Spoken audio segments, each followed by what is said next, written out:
just grab some books that really feel like they might be full of things to gather inspiration from. So I decided to look for 3 specific things, and those are ways to make marks, and I've got one of my art heroes here, Cy Twombly, for that inspiration. I was looking for new shapes, and I actually grabbed this book by Andy Goldsworthy, who's a sculptor who works with natural materials to make amazing sculptures.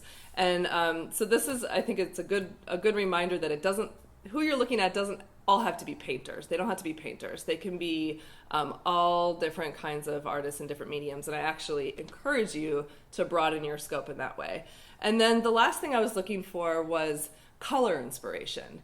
And for that, I used to subscribe to this, it's kind of a thick magazine called New American Paintings, and it's just full of lots and lots of different artists. So I was flipping through my collection of these, just looking for an artist whose color palette I found really interesting and inspiring.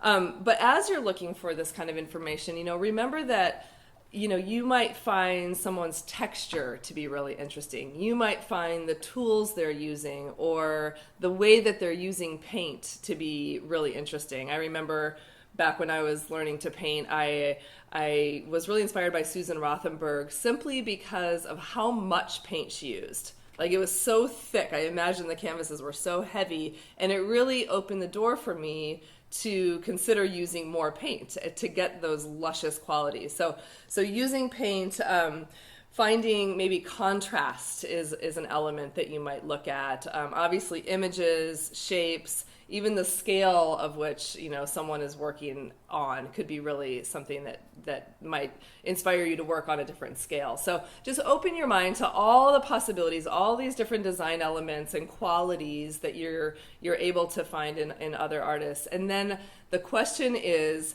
what specifically do you like about that artist? It's not about taking their whole jam and their whole voice and doing it. It's about gathering one element that really speaks to you and then translating that into your own study or painting or sketch. So what I'm going to show you in a minute here is how I learn marks from Cy Twombly, how I find new images from Andy Goldsworthy, and how I find some new color palettes from this book of painters. So I hope you enjoy, and I hope this inspires you to go out and start looking at other artists with this keen eye of gathering inspiration.